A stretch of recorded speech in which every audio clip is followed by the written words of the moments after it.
ایک حدیث برسبیل تذکرہ ابو داؤد شریف میں موجود ہے۔ حضرت عبداللہ ابن عامر رضی اللہ تعالیٰ عنہ فرماتے ہیں میں چھوٹا سا تھا، نبی پاک صلی اللہ علیہ وسلم ہمارے گھر تشریف لائے تو میری ماں نے مجھے کہا، چھوٹا سا تھا، مائیں کہتی ہیں نا بیٹے یہ دیکھو میں چیز دیتی ہوں ادھر آؤ، حالانکہ کئی دفعہ مٹھی خالی ہوتی، تو میری اماں نے مجھے کہا بیٹے ادھر آؤ میں کچھ چیز دیتی ہوں۔ کہتے ہیں جب میری ماں نے یہ کہا تو حضور فرمانے لگے کچھ دینے لگی ہو؟ کہنے لگی ہاں یا رسول اللہ میرے پاس کھجوریں ہیں۔ چھوٹے بچے کے ساتھ ماں بات کر رہی ہے تو حضور فرمانے لگے اگر تمہارے ہاتھ میں کھجوریں ہیں تو پھر تو ٹھیک ہے، اور اگر نہ ہوتی تو تمہارے ذمے ایک جھوٹ لکھ دیا جاتا۔ یہ نہیں تم کہہ سکتے وہ تو بچہ ہی تھا، بچے سے کنایا توریہ بعض اوقات جائز رکھا ہے، کر دیتے ہیں، ہو جاتا ہے، یہاں تک تو ٹھیک ہے، لیکن اس کے ساتھ جھوٹ بول دینا کہ میں فلاں چیز میرے پاس ہے دینے لگا ہوں، یہ درست نہیں ہے۔ بھائی خدا را سچ کا مزاج اگر گھروں میں آئے نا، سچ کا مزاج، تو پھر بیٹے عبد القادر جیلانی غوث پاک جیسے بنا کرتے ہیں۔ اگر مزاج سچ والا آئے تو وہ طالب علم بن کے بھی کبھی جائیں تو کئی چوروں کی توبہ کرا کے مدرسے داخل ہوا کرتے۔ شرط یہ ہے کہ سچ کا مزاج اپنے گھر میں۔ دوسری بات یہ کہ حضرت فاطمہ الزہرا نے نا فطرتی زندگی جی کے ہمیں دکھائی۔ وہ گھر کے اندر جھاڑو دیتی تھیں، آٹا گوندتی تھیں، روٹیاں پکاتی تھیں، چکی پیستی تھیں، سنو میں کیا کہہ رہا ہوں، لیپا پوتی کرتی تھیں، بچوں کی سارے کام اپنے ہاتھوں سے کرتی تھی، شوہر کی خدمت کرتی تھی، اور پھر ساری رات مصلی پہ بھی بیٹھتی تھی۔ سارے کام سیدہ فاطمہ، حضرت اسماء بنت ابی بکر صدیق، حضرت صدیق اکبر کی بیٹی ہیں، امیر باپ کی بیٹی ہیں، لیکن حضرت زبیر بن عوام حضور کی پھوپھی کے بیٹے کے ساتھ نکاح ہوا تو کہتی ہیں ان کے گھر میں کوئی خادم نہیں تھا، میں سارے کام کرتی تھی، میں ان کے گھر کے کام بھی کرتی تھی، میں کنویں سے پانی بھر کے بھی لاتی تھی۔ حضرت یہ آپ کو بخاری میں حدیث ملے گی، حضرت اسماء بنت ابی بکر صدیق فرماتی ہیں کہ انہوں نے اونٹ رکھا ہوا تھا اور ملازم کوئی نہیں تھا، خادم اور غلام کوئی نہیں تھا، تو میں ان کے اونٹ کو چارہ بھی ڈالتی تھی، میں سارے کام کرتی تھی۔ بیٹی گھر کے کام کرنے سے بھی کبھی کمزور ہوتی ہے۔ آج کل وہ لبرل ہے نا، موم بتی مافیا، وہ پوچھتا ہے جی کہاں لکھا ہے بی بی گھر کے کام کرے، گھر کس کا ہے؟ ویسے تو وہ کہہ رہی ہے میں کسی کی مداخلت بھی پسند نہیں کرتی، میرے گھر میں آ کے نند بات نہ کرے، تب تو وہ کہہ رہی ہے کہ میرے گھر میں مداخلت بھی کوئی نہ کرے، اور جب کام کرنے کی باری آئی ہے تو کہتے ہیں کس حدیث میں لکھا ہے؟ بالکل نہیں کسی حدیث میں لکھا، اس میں کوئی شک نہیں، لیکن یہ ضرور لکھا ہے کہ مدینے والے کی صاحبزادی اپنے گھر کے کام کرتی تھی۔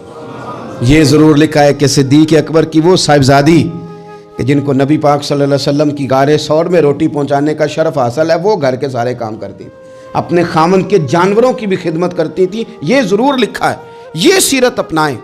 پھر حضرت فاطمہ رضی اللہ تعالیٰ عنہ نے نا 3 سال قید بھی کاٹی ہے شیب ابی طالب میں حضور کے ساتھ، پتے کھا کے بھی گزارا کیا۔ احد میں جنگ عروج پہ تھی تو حضور ساتھ لے کے گئے تھے حضرت فاطمہ کو، سیدہ مشکیزے میں پانی بھر بھر کے زخمیوں کو پلاتی تھی، دعائیں دیتی تھی۔ بڑا عجیب منظر ہوا، مولا مرتضیٰ شیر خدا کرم اللہ تعالی وجہہ الکریم ارشاد فرماتے ہیں کہ عجیب ہم نے منظر دیکھا کہ حضور کا وجود لہو لہان ہو گیا، تو میں نے دیکھا کہ سیدہ فاطمہ دوڑتی آ رہی، مجھے لگا کہ یہ کمزور ہوں گی، لیکن حضرت فاطمہ نے کیا کیا، میں پانی بہاتا تھا اور سیدہ حضور کے زخم دھوتی تھی۔ پھر اس دور میں طریقہ تھا کہ کوئی کپڑا گرم کر کے زخم کے اندر جلا کے دیا جاتا تھا، کہتے ہیں یہ بڑا مشکل کام تھا، پر میں نے سیدہ فاطمہ کا حوصلہ دیکھا، وہ جو حضور نے انہیں دیا تھا، جو نبی پاک نے تربیت کی تھی، انہوں نے خود کپڑا جلایا، اور حضور کے زخم میں جب وہ دے رہی تھیں تو حضور تھوڑی تکلیف محسوس کرنے لگے تو ان کی آنکھوں میں آنسو آئے۔ انہوں نے وہ ساری آزمائشیں، وہ سارے رنگ، وہ سارا کچھ حضور کے ساتھ دیکھا، غربتیں بھی حضور کے ساتھ کاٹی۔ میں کیسے کہوں کہ آج کل ہمارا لاڈ صرف اتنا ہے کہ جی جو بچے مانگتے ہیں میں لا کے دیتا ہوں، یہ کوئی کمال ہے؟ یہ کوئی کمال ہے؟ یہ تو آپ نے الجھا دیا انہیں، آپ نے ان کو بگاڑنے میں اور محنت سے انہیں دور کرنے کے لیے آپ نے ظلم کیا ان کے ساتھ، جو مانگتے ہیں لا کے، یہ کوئی کام ہے کرنے والا کام تو یہ تھا کہ بچوں کو کچھ نہ ملے تو انہیں صبر کرنا بھی آئے، انہیں کچھ نہ ملے تو انہیں اپنی زبان شکوے سے روکنی بھی آئے۔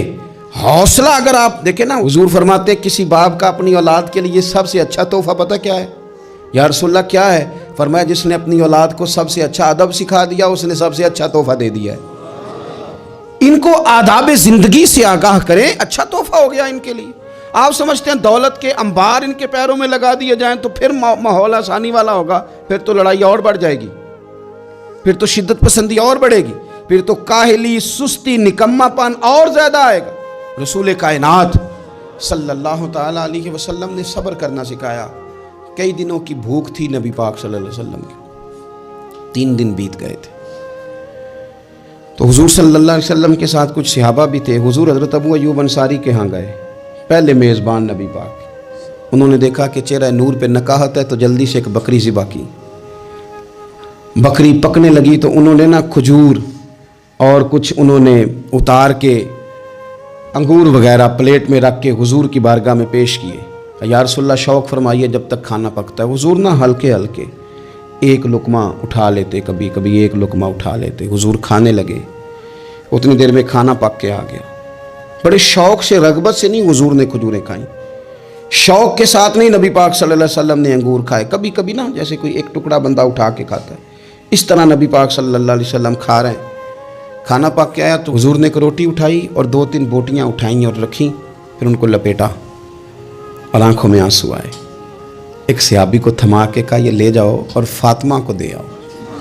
میں نے 3 دن سے کچھ نہیں کھایا اور فاطمہ نے 6 دنوں سے کچھ نہیں کھایا۔ 6 دن ہو گئے، انہوں نے اپنے گھر میں صبر سے وقت گزارا ہے، کچھ نہیں کھایا، لے جاؤ کھانا۔ حضور صلی اللہ علیہ وسلم نے ان کو صبر سکھایا، حوصلہ سکھایا، ان کو ذوق سکھایا۔ اور پھر آپ نے سوسائٹی کے اندر کوئی کام کرنا ہے، کوئی انقلاب برپا کرنا ہے، کچھ آگے بڑھنا ہے، معاشرے کو، ملت کو، قوم کو، آپ نے قبیلے کو کچھ دینا ہے، تو اس کے لیے اگر آپ کے گھر والے آپ کا ساتھ دینا تو پھر کام کرنا آسان ہو جاتا ہے۔ لیکن اگر مشکلات گھر سے پڑنی شروع ہو جائیں، گھر والے حوصلہ شکنی کرنے لگے، گھر والے اگر کمزوری دکھانے لگیں، تو پھر بہت سارے کام جو بندہ کرنے کی صلاحیت رکھتا ہے وہ بھی نہیں کر پاتا۔ اگر گھر سے حوصلہ ملے، گھر والے مشن کے ساتھ ہو جائے، تو پھر تو یوں سمجھ لیں کہ انسان مضبوط ہو گیا، وہ اتنا طاقتور ہو گیا کہ بہت سارے طوفانوں کا خود بخود مقابلہ کر لے گا۔ حضور صلی اللہ تعالیٰ علیہ وسلم چونکہ بڑا کام کرتے تھے، بڑی ڈیوٹی فرماتے تھے، تو طریقہ مبارکہ یہ تھا کہ سفر کے لیے تشریف لے جاتے یا جہاد کے لیے جاتے تو سب سے آخر میں حضرت فاطمہ کے گھر جاتے، ان سے ملاقات کر کے سفر پہ تشریف لے جاتے، اور جب واپس تشریف لاتے تو سب سے پہلے سیدہ فاطمہ کے گھر، سب سے پہلے یہاں آتے، ملاقات کرتے، پھر تشریف لے جاتے۔ ایک دفعہ حضور کئی دنوں کے بعد تشریف لائے، سفر کے آثار بھی تھے، اور پھر حضور کا لباس مبارک بھی بہت دنوں سے حضور نے نیا جوڑا نہیں خریدا تھا، پہننا نہیں تھا، شرف نہیں بخشا تھا، تو کپڑے مبارک بھی نبی پاک صلی اللہ علیہ وسلم کے بظاہر بہت پرانے لگ رہے تھے۔ تو حضرت فاطمہ کے ہاں حضور تشریف لے گئے تو سیدہ پاک نے حضور کے کپڑوں کو جھاڑا اور جھاڑ کر کے عرض کی یا رسول اللہ آپ بڑی مشقت فرماتے ہیں، حضور آپ بڑی مشقت کرتے ہیں دین کے لیے۔ یا رسول اللہ صلی اللہ علیہ وسلم دیکھیں کب سے آپ نے کپڑے نہیں خریدے، حضور یہ مشقت کب تک، کس حد تک؟ یہ گویا سوال ہے حضرت فاطمہ کا۔ یا رسول اللہ صلی اللہ علیہ وسلم اتنی مشقت؟ تو حضور نے فرمایا فاطمہ تیرے باپ کی ڈیوٹی ہے، تیرے باپ کی ڈیوٹی ہے کہ ہر دیہات میں، ہر شہر میں دین پہنچانا ہے۔